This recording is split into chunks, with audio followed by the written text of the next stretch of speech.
श्रीकण्ठप्रेमपुत्राय गौरीवामाङ्गवासिने त्वान्त्रिशद्रूपयुक्ताय श्रीगणेशाय मङ्गलम्।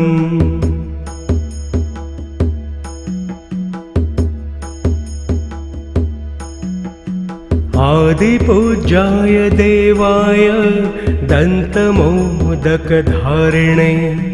वल्लभाप्राणकान्ताय श्रीगणेशाय मङ्गलम्।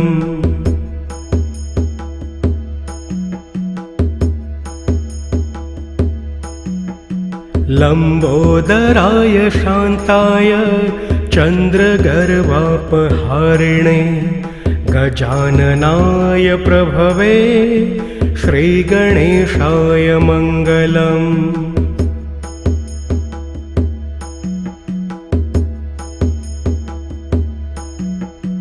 पञ्चहस्ताय वन्द्याय पाशाङ्कुशधराय च श्रीमते गजकर्णाय श्रीगणेशाय मङ्गलम्।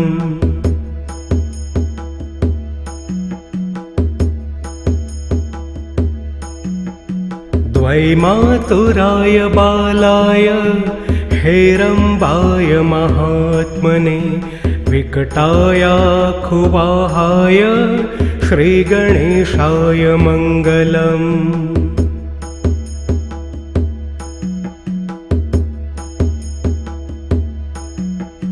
प्रश्निशृङ्गायाजिताय क्षिप्राभीष्टार्थदायिने सिद्धिबुद्धिप्रमोदाय श्रीगणेशाय मङ्गलम्।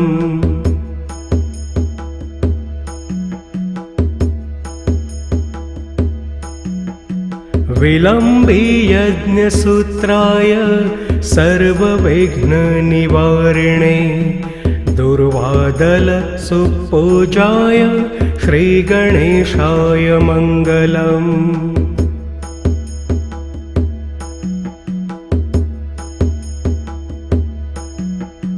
महाकायाय भीमाय महासेनाग्रजन्मने त्रिपुरारीवरोधात्रे श्रीगणेशाय मङ्गलम्।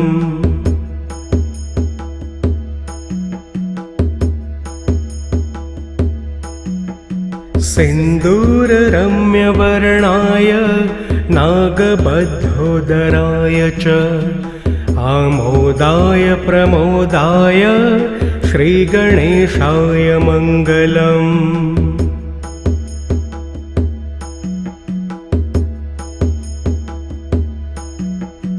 विघ्नकर्त्रे दुर्मुखाय विघ्नहर्त्रे शिवात्मने सुमुखायैकदन्ताय श्रीगणेशाय मङ्गलम्।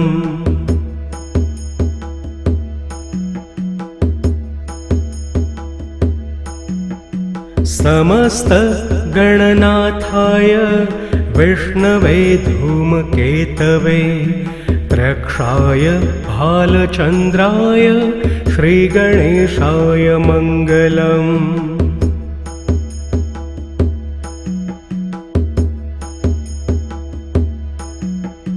चतुर्थीशाय मान्याय सर्वविद्याप्रदायिने वक्रतुण्डाय कुब्जाय श्रीगणेशाय मङ्गलम्।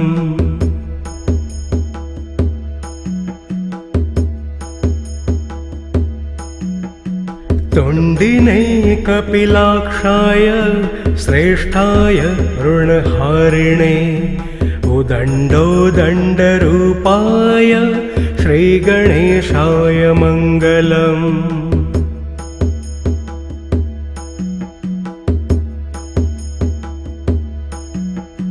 कष्टहर्त्रे द्विदेहाय भक्तेष्टजयदायिने विनाकाय विभवे श्रीगणेशाय मङ्गलम्।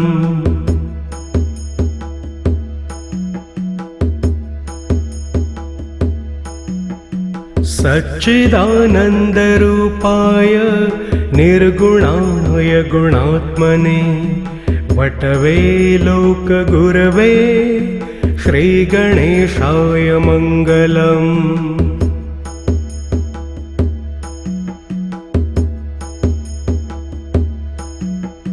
श्रीचामुण्डासुपुत्राय प्रसन्नवदनाय च श्रीराजराजसेव्याय श्रीगणेशाय मङ्गलम्।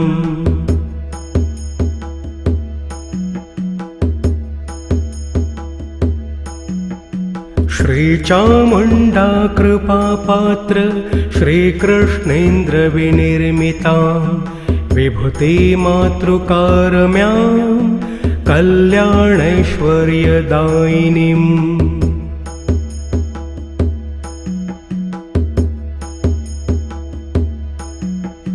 श्रीमहागणनाथस्य शुभां मङ्गलमालिकां यः पठेत् सततं वाणीं लक्ष्मीं सिद्धिं वाप्नुयात्।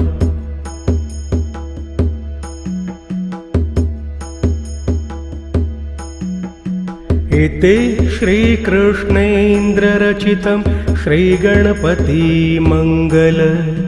मालिकास्तोत्रं सम्पूर्णं श्रीगणेशाय नमः।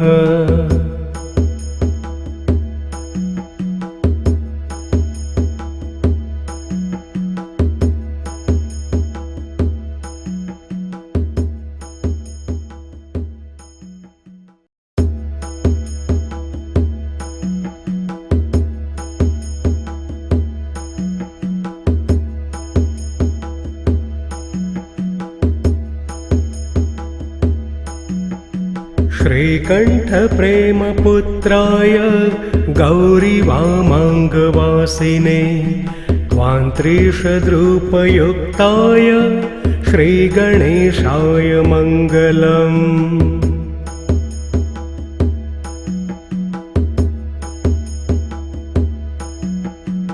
आदिपूज्याय देवाय दन्तमोदकधारिणे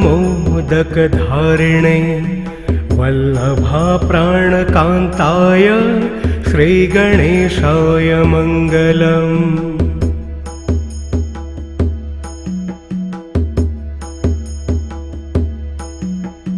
लम्बोदराय शान्ताय चन्द्रगर्वापहारिणे गजाननाय प्रभवे श्रीगणेशाय मङ्गलम्।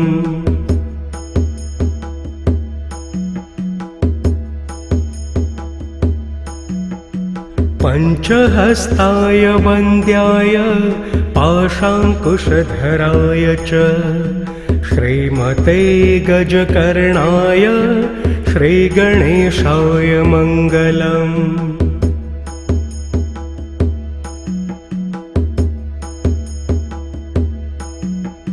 द्वैमातुराय बालाय हेरम्बाय महात्मने विकटायाखुवाहाय श्रीगणेशाय मङ्गलम्।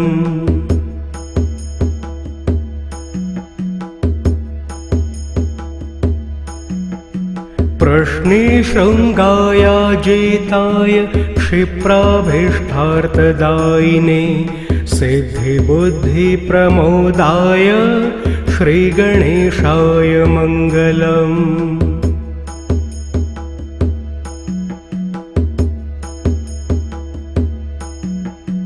विलम्बीयज्ञसूत्राय सर्वविघ्ननिवारिणे दुर्वादलसुपूजाय श्रीगणेशाय मङ्गलम्।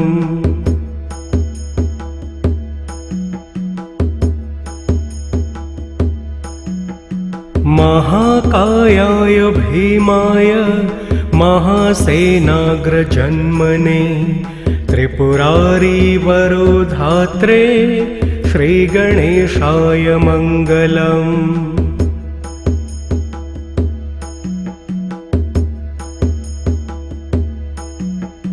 सिन्दूररम्यवर्णाय नागबद्धोदराय च आमोदाय प्रमोदाय श्रीगणेशाय मङ्गलम्।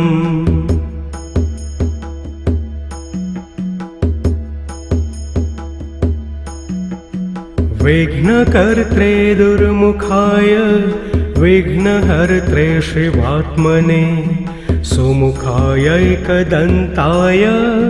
श्रीगणेशाय मङ्गलम्।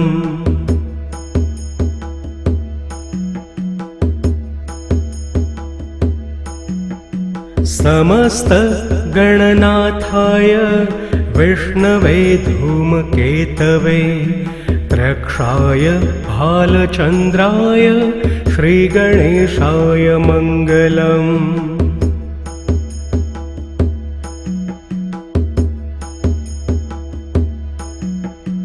चतुर्थीशाय मान्याय सर्वविद्याप्रदायिने वक्रतुण्डाय कुब्जाय श्रीगणेशाय मङ्गलम्।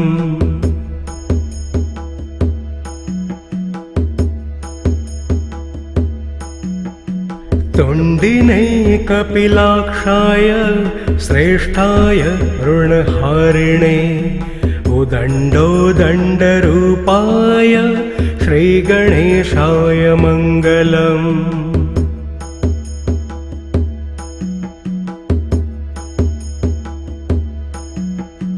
कष्टहर्त्रे द्विदेहाय भक्तेष्टजयदायिने विनाकाय विभवे श्रीगणेशाय मङ्गलम्।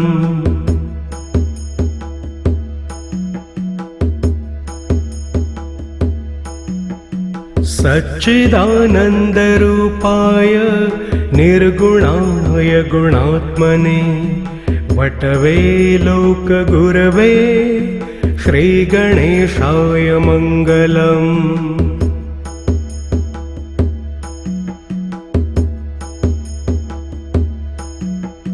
श्रीचामुण्डासुपुत्राय प्रसन्नवदनाय च श्रीराजराजसेव्याय श्रीगणेशाय मङ्गलम्।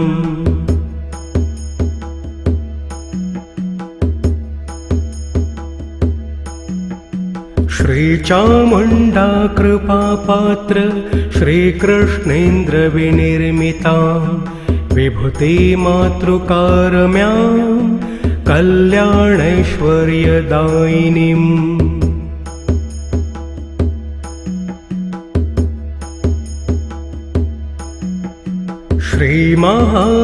श्रीमहागणनाथस्य शुभां मङ्गलमालिकां यः पठेत् सततं वाणीं लक्ष्मीं सिद्धिं वाप्नुयात्।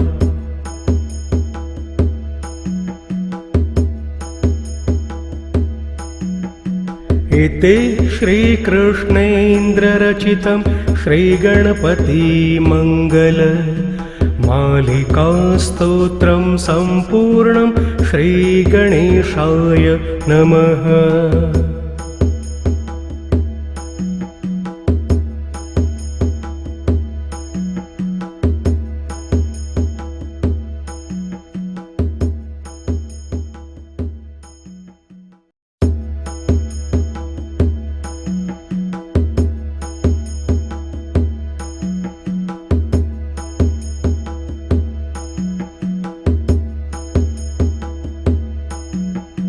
श्रीकण्ठ प्रेमपुत्र